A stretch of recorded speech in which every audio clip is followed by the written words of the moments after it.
Boa noite, queridos irmãos.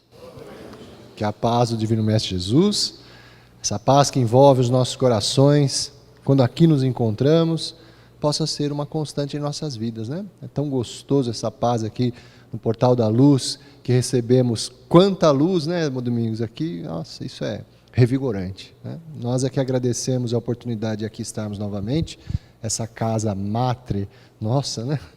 E agradecemos a presença de todos, encarnados e desencarnados, que vêm junto conosco refletir acerca do Evangelho de Jesus à luz da doutrina espírita. Talvez aqui hoje, os irmãos que vieram, pudessem pensar, não, amanhã é dia de finados, ele deve falar alguma coisa sobre finados, né? Não, não vou falar não, viu? Pode ficar tranquilo, não vou falar de finados. Deixa para amanhã, eu já sei que amanhã terá uma exposição muito boa sobre o tema, e com certeza domingo alguém vai se pronunciar no mesmo sentido. Então, não, eu quero refletir hoje sobre um tema que temos que aproveitá-lo enquanto encarnados, né? Porque depois desencarnado vai ser um pouquinho mais difícil. Nós vamos falar hoje sobre o capítulo 17 do Evangelho segundo o Espiritismo, que ele traz uma exortação, né? Uma convocação, um imperativo que Jesus disse e Kardec colocou no título desse capítulo, Sede Perfeitos. Quando nós analisamos esse imperativo do Cristo, se nós fizermos uma interpretação literal dessa palavra perfeição, talvez isso possa gerar uma confusão para nós. Por quê? Quando Kardec, então, ele introduz esse capítulo, o primeiro item que ele coloca lá é os caracteres da perfeição. E para abordar isso, ele resgata o trecho do Evangelho de Mateus, que é onde se encontra essa passagem em que Jesus fez essa exortação. Está lá no capítulo 5, versículos de 44 a 48. Nós vamos relembrar do 43 ao 48, que aí vai ficar mais fácil dos irmãos lembrarem a inteireza da passagem. Lembram-se, né, quando Jesus estava conversando com seus apóstolos e adverte-os quando aprendeis o que foi dito, amarás o teu próximo e odiarás o teu irmão. E aí ele começa, que é o que ele traz lá no início do capítulo 17. Mas eu vos digo, amai os vossos inimigos, fazei o bem àqueles que vos odeiam, e orai por aqueles que vos perseguem e caluniam, para serem chamados filho de Deus, ou, em algumas traduções, filho de vosso Pai que estás nos céus, o qual faz nascer o sol sobre bons e maus, e vira chuva sobre justos e injustos.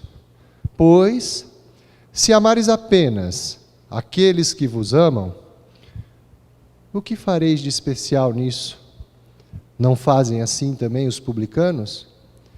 E se saudardes apenas aos vossos irmãos, também o que há de especial nisso?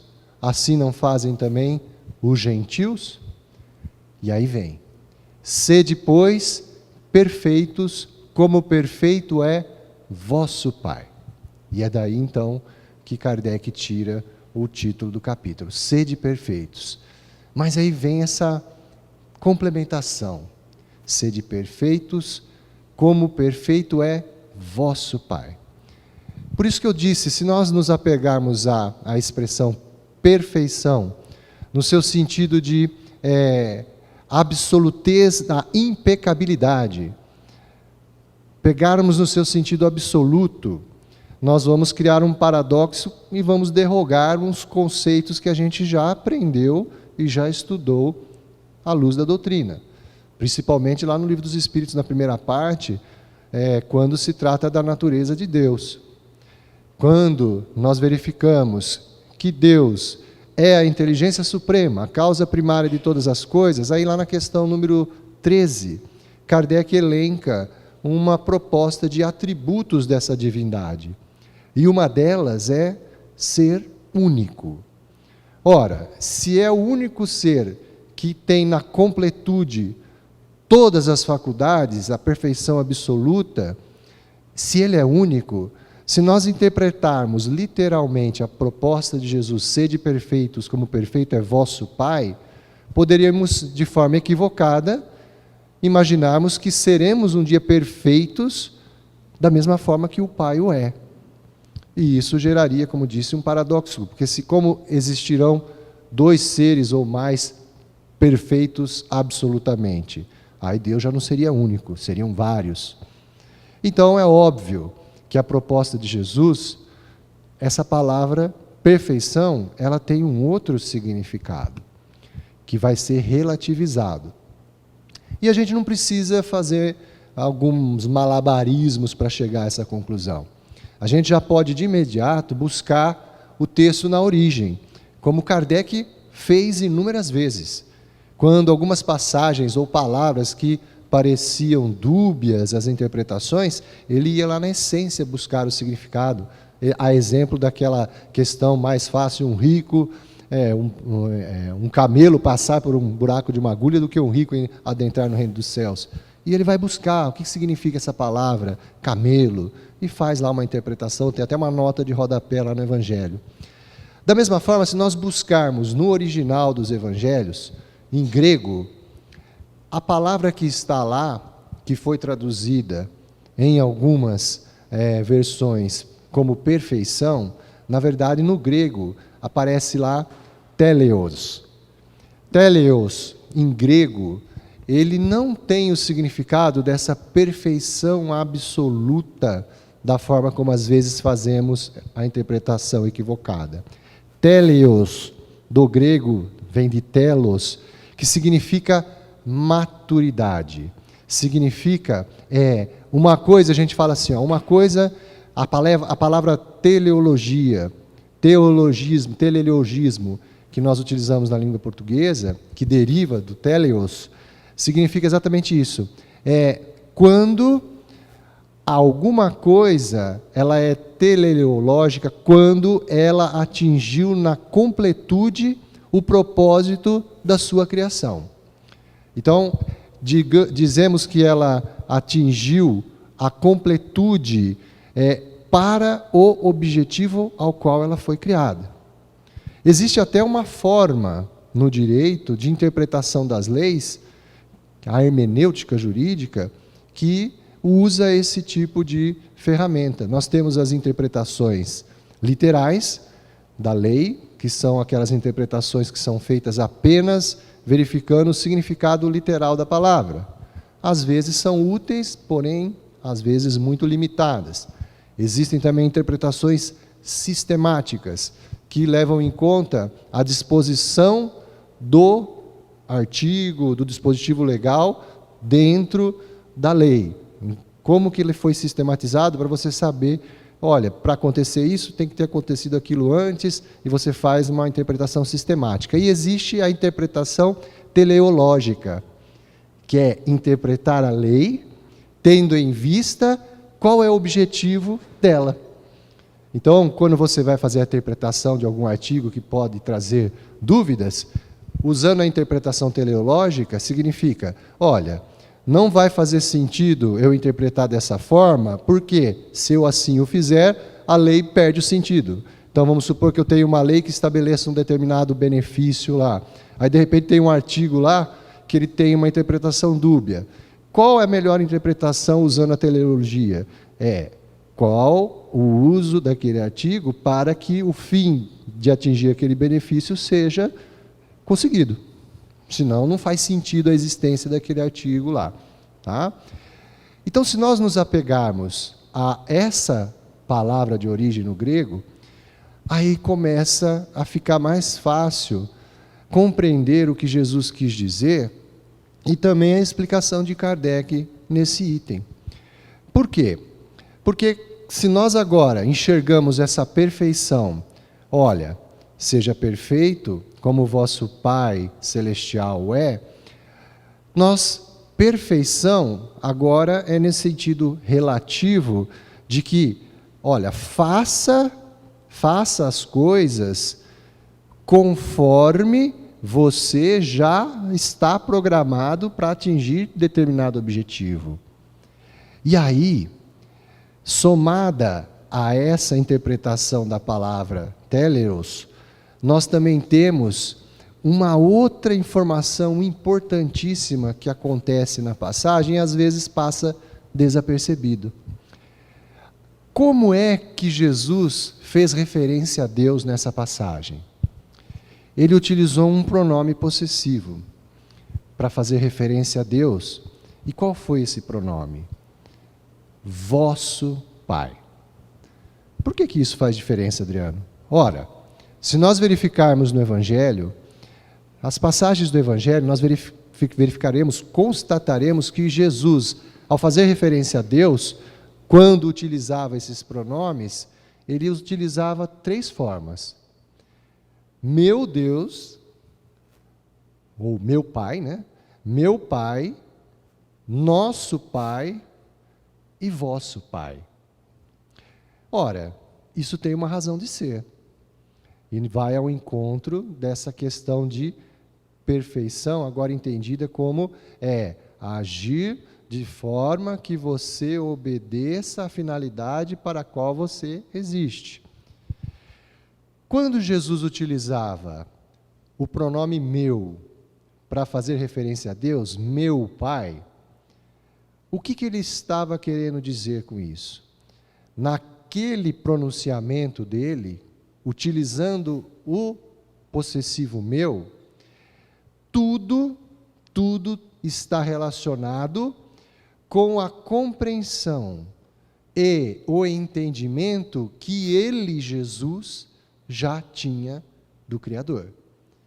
Por isso que nas passagens em que nós encontramos Jesus dizer, meu Pai, traz para uma completa interpretação daquele ensinamento, traz essa necessidade de como Jesus já compreendia Deus, a sua existência, a sua essência.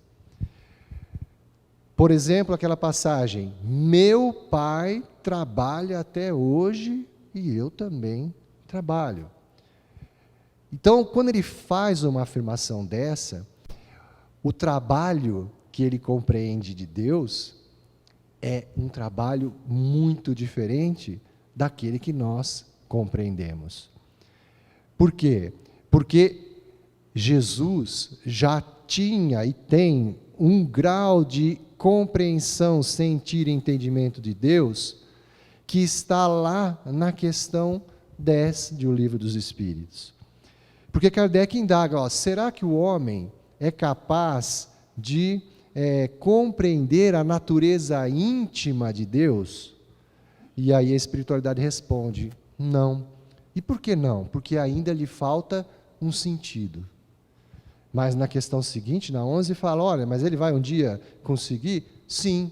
O dia que ele estiver já livre da influência da matéria, for um espírito puro, ele vai conseguir compreender e ver a Deus, que era o estado que Jesus já se encontrava quando pronunciava esses ensinamentos.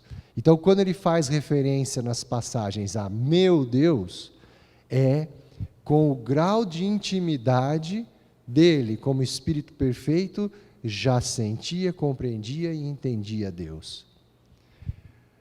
Quando ele usa o nosso, o pronome possessivo nosso, ele quer trazer um ensinamento que já é passível do entendimento comum, não só dele, mas de todos nós.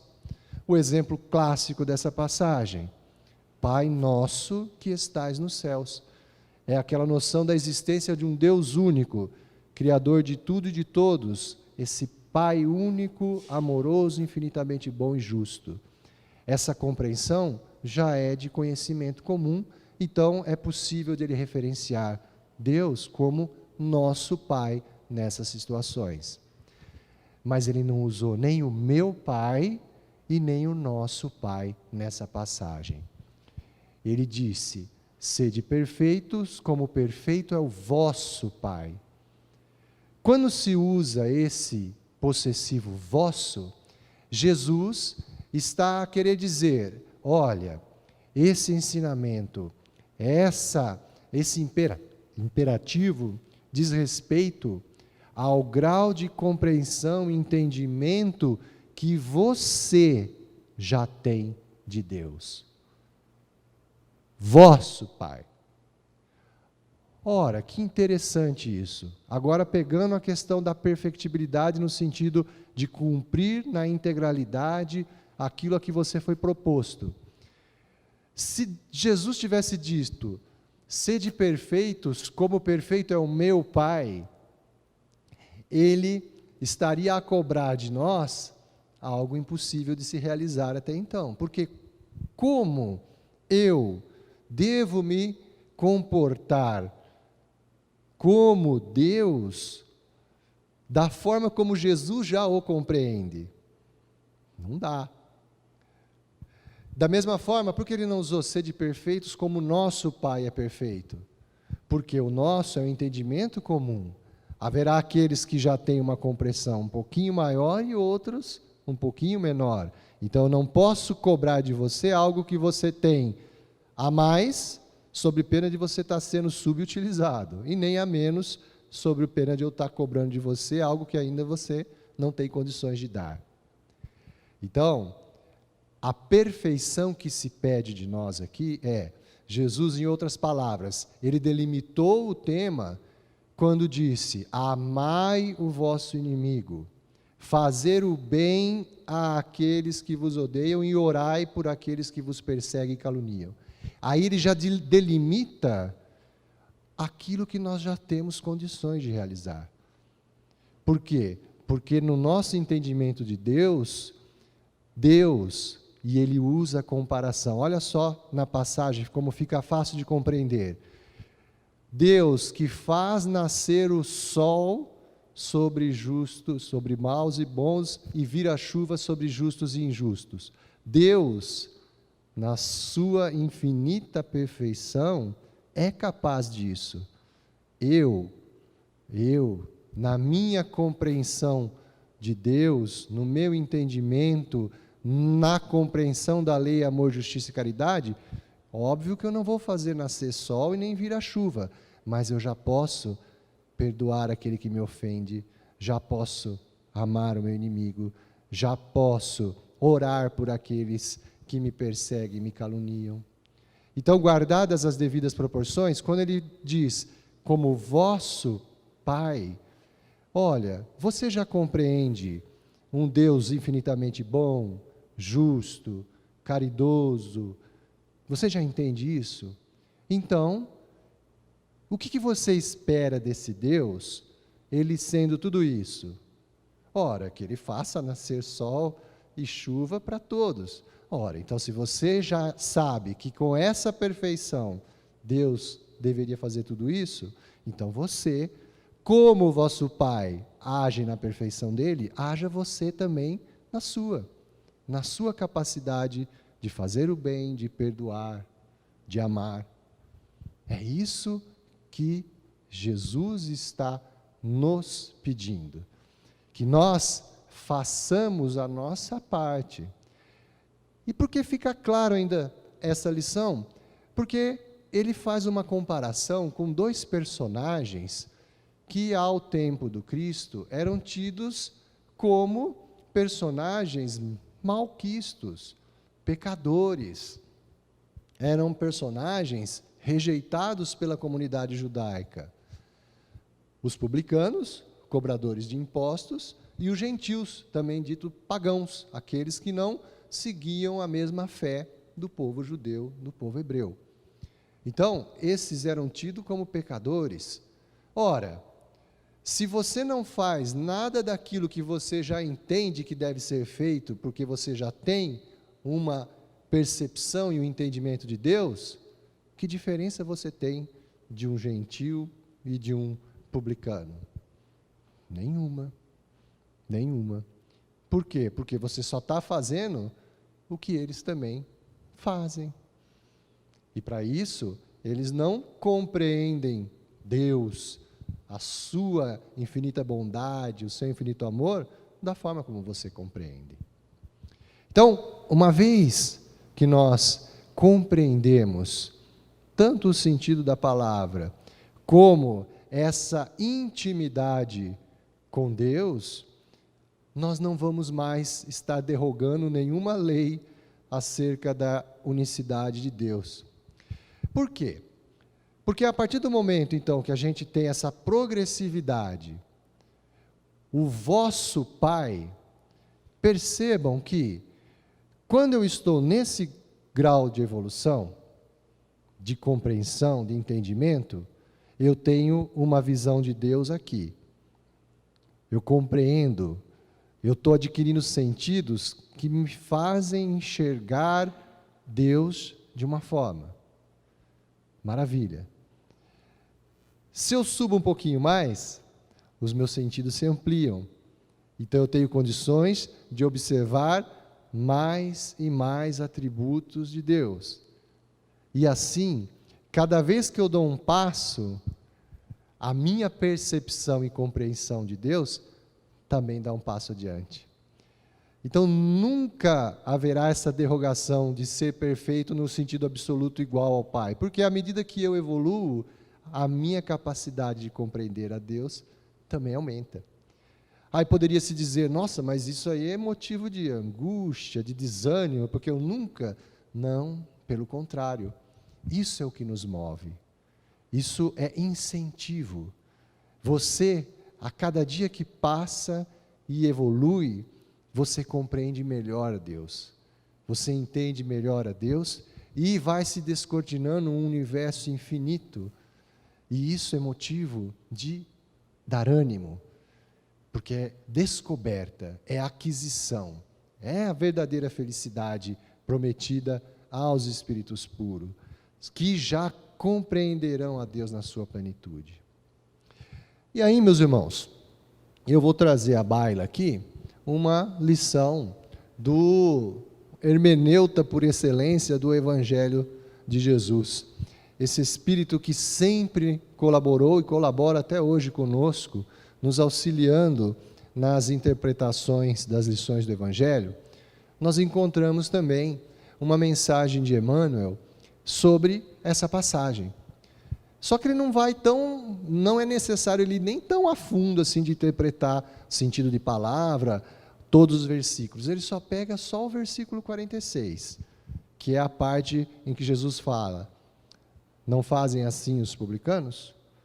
E ele vai fazer um comentário desse versículo. E esse comentário está na lição lá do capítulo 96 do livro Fonte Viva, cujo título é Além dos Outros. E eu vou pedir licença para os irmãos para a gente fazer a leitura desse texto. E aí nós vamos verificar o quanto Emmanuel já tinha compreendido isso que a gente falou, acerca de Jesus. Ele não cobrou nada demais da gente. Ele não pediu que nós fôssemos perfeitos como ele já compreendia a perfeição de vida, não. É como o vosso Pai, ou seja, o que você já entende de Deus? Isso? Então já que você entende isso, por que você não faz isso? Essa é a proposta. E Emmanuel aqui na lição, ele deixa claro exatamente isso, além dos outros.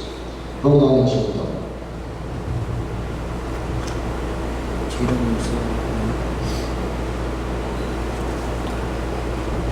Então, depois, se quiser reler, Fonte Viva, capítulo 96, o título Além dos Outros. Ele faz comentário apenas ao versículo então, 46 do capítulo 5. Não fazem os publicanos também mesmo? E olha só a percepção, irmão. Trabalhar no horário comum, irrepreensivelmente, cuidar dos deveres domésticos, satisfazer exigências legais e exercitar a correção de proceder, fazendo bastante na esfera das obrigações inadiáveis, são tarefas peculiares a crentes e a descrentes na senda diária. O que ele quis dizer com isso? Você faz tudo certinho, irrepreensivelmente, cuida dos deveres domésticos, satisfazer as exigências legais, faz tudo. Você não está fazendo mais que obrigação, porque não precisa ser crente em Deus para fazer tudo isso, porque os descrentes também fazem. Jesus, contudo, espera algo mais do discípulo. Correspondes aos impositivos do trabalho dioturno, criando coragem, alegria e estímulo em derredor de ti? Sabes improvisar o bem, onde outras pessoas se mostram infrutíferas? Aproveitas com êxito o material que outrem desprezou por imprestável? Aguardas com paciência onde outros desesperam? Na posição de crente, conservas o espírito de serviço, onde o descrente congelou o espírito de ação? Partilhas a alegria de teus amigos, sem inveja, sem ciúme, e participas do sofrimento de teus adversários, sem falsa superioridade e sem alarde? Que dás de ti mesmo no ministério da caridade? Garantir o continuismo da espécie, revelar utilidade geral e adaptar-se aos movimentos da vida, são característicos dos próprios irracionais.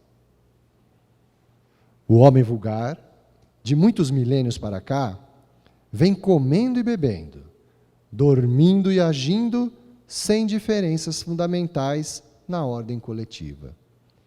De 20 séculos a esta parte, todavia, a abençoada luz resplandece na terra com os ensinamentos do Cristo. Convidamos-nos a escalar os cimos da espiritualidade superior. Nem todos a percebem ainda, não obstante envolver a todos. Mas, para quantos se felicitam em suas bênçãos extraordinárias, surge o desafio do Mestre, indagando sobre o que de extraordinário estamos fazendo.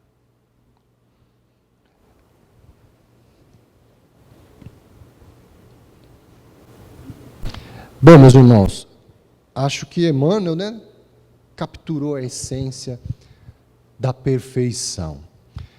E Kardec, didático por excelência, para não restar dúvida sobre o que Jesus está pedindo de nós, ele continua lá no capítulo, colocando as duas próximas lições como um alicerce a se conquistar essa postura que Emmanuel acabou de dizer na lição.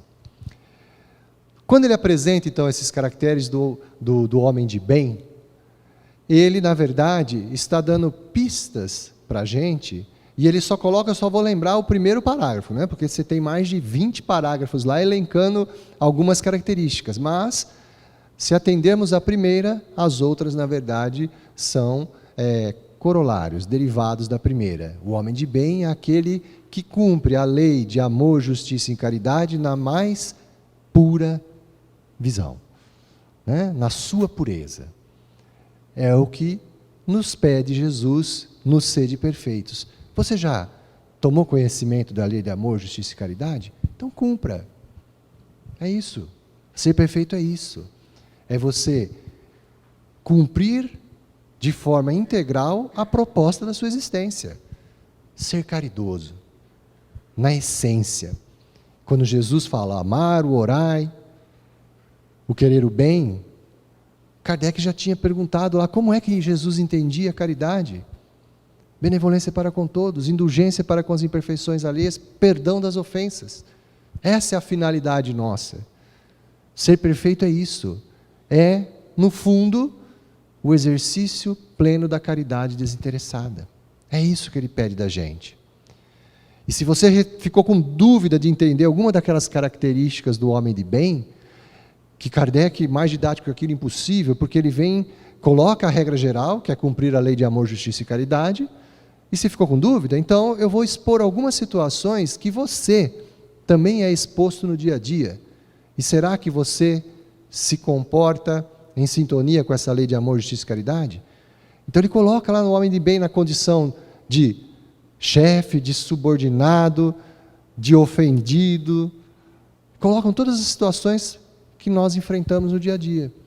E lá, o que se espera de nós, a nossa reação?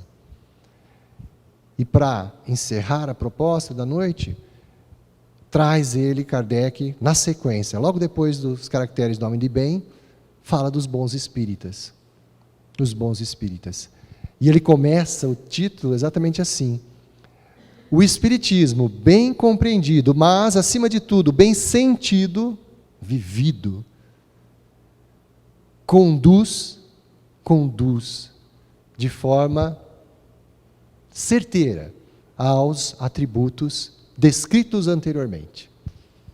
Então o Espiritismo vem como um facilitador à aquisição dos atributos do homem de bem.